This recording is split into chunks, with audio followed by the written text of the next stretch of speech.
Alors que le Maroc se prépare à accueillir le trophée Hassan II et la Coupe Lalla Meriem, 4 personnalités vous invitent en coulisses de 2 des plus prestigieux tournois de golf au monde.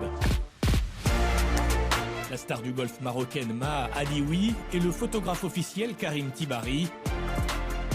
Kamar Rarioui, le greenkeeper historique du mythique Royal Golf Dar es Salaam. Et Iman Benani, la directrice de l'école d'architecture de Rabat, la capitale du Maroc, qui éblouira une fois de plus des milliers de visiteurs.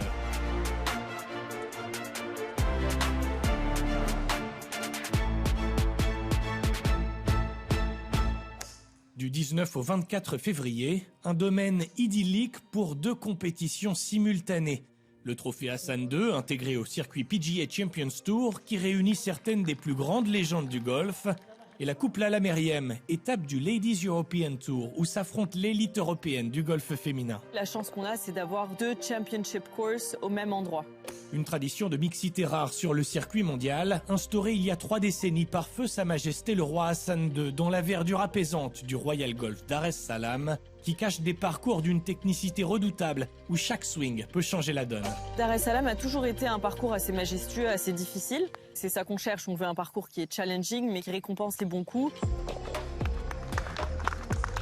Je suis Maha Alioui, professionnelle de golf, originaire de Casablanca. Ça fait 10 ans que j'évolue sur le Ladies European Tour. Mon plus beau souvenir à Dar es Salaam, c'est quand j'avais gagné le championnat du Maroc série nationale mixte. Ils avaient mis les filles et les garçons ensemble parce que j'étais la seule fille à l'époque. Et je me souviens, j'avais reçu quelques moqueries en me disant voilà, mais qu'est-ce que tu fais en série nationale mixte, tu n'y arriveras pas, tu vas pas jouer contre les garçons. Et j'avais gagné cette année-là. Donc voilà, ça reste un endroit qui m'est cher et qui m'a vu aussi évoluer en tant que golfeuse.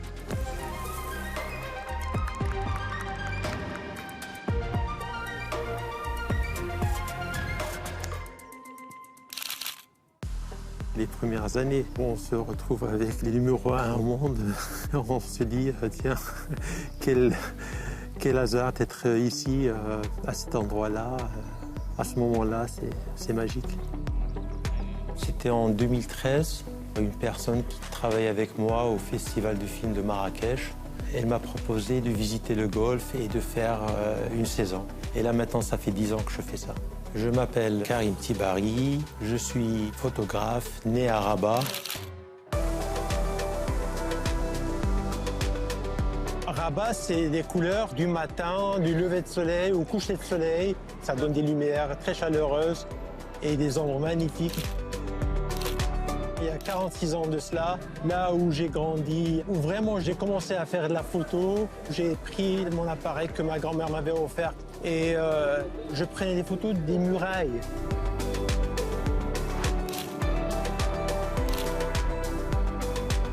Le matin, on est en plein circuit de golf, on prend des joueurs et là, c'est de l'architecture, l'ambiance de la ville, de l'ancienne Médina et c'est à explorer. C'est une ville qui est très axée sur la plage, sur le surf, sur ce genre d'activité. Moi, j'aime bien aller me balader, tout simplement, prendre le soleil, marcher au bord de la mer. S'offrir une promenade à Rabat, c'est avoir la chance de traverser l'histoire. Un mariage entre modernité et tradition unique, inscrite au patrimoine mondial de l'UNESCO. La capitale s'est faite une place au cœur des plus belles destinations touristiques au monde.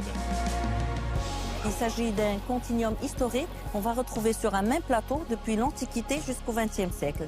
De l'Antiquité, nous avons le site de Chella, archéologique, et puis nous avons aussi la forteresse des Oudaya, le berceau de la ville de Rabat, et nous avons cette belle Médina qui dialogue avec la ville nouvelle, cette partie de patrimoine entre guillemets moderne, urbain et architectural.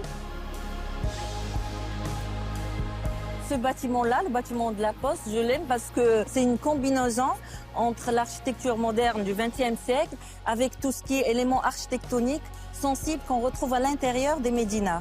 Le travail d'arc, le travail de la pierre, des colonnes.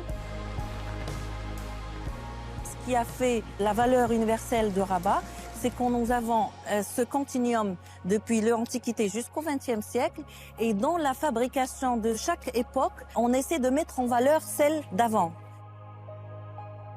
Je suis d'origine de Fès, mais je suis fière d'habiter Rabat. Pour moi, c'est une très très belle ville avec son architecture, ce legs que le Maroc a su sauvegarder avec fierté pour les générations futures. La ville a hérité de la vision de ses bâtisseurs qui ont défié le temps en érigeant la pierre.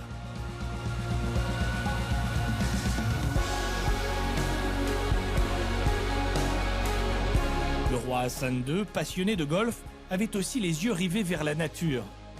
Le Royal Golf Dar es Salaam, sculpté dans cette forêt de chênes, s'étend sur 440 hectares d'arbres, de fleurs, de plans d'eau. Un sanctuaire de biodiversité érigé au rang de modèle sur la planète golf. Il y a des fleurs rotançons, zacharia, grivilier, les palmiers, les animaux comme la cigogne, comme les canards, les poules d'eau. Ça, c'est des animaux saisonniers. Il y a 3 parcours à préparer. 2 parcours de 18 trous et un parcours de 9 trous. Ça fait 45 trous. Il faut le préparer chaque jour. Je m'appelle Rahiwi Khammar. Je suis marocain et je travaille dans mon pays. Le golf, c'est comme mon fils. Je l'aime. Ici, le golf, il est connu localement et international. Miguel Ángel Jiménez, Bernhard Langer, là, juste à côté, en chair et en os. C'est fantastique. Ces gens-là, on les voyait rien qu'à la télévision. Prendre des coupes, et finalement, ils sont au Maroc.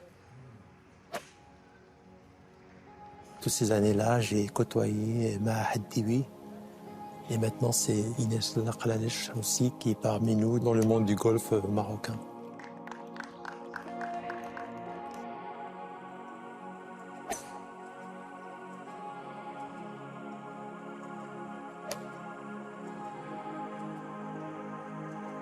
Je pense que la locomotive aujourd'hui du golf marocain, c'est vraiment le golf féminin et c'est une fierté pour moi de pouvoir dire ça.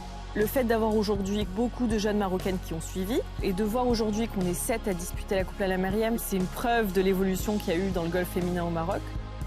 Tout le monde sait qu'il y a des parcours incroyables un peu partout dans le Maroc. Et donc je pense que ce qui manquait, c'était vraiment d'avoir des visages familiers dans la scène golfique internationale en tant que joueur et joueuse. Donc je suis très heureuse que ça se fasse via le golf féminin aujourd'hui. Son Altesse royale, le prince Moulay Rachid, a pris le relais de son père pour faire rayonner le tournoi. Il a tenu à ce que les stars de demain soient aussi à l'honneur. Une compétition junior aura lieu sur le parcours vert. Le trophée Hassan II et la Coupe Lalla Meriem du 19 au 24 février prochain au Royal Golf Dar es Salaam. Voilà.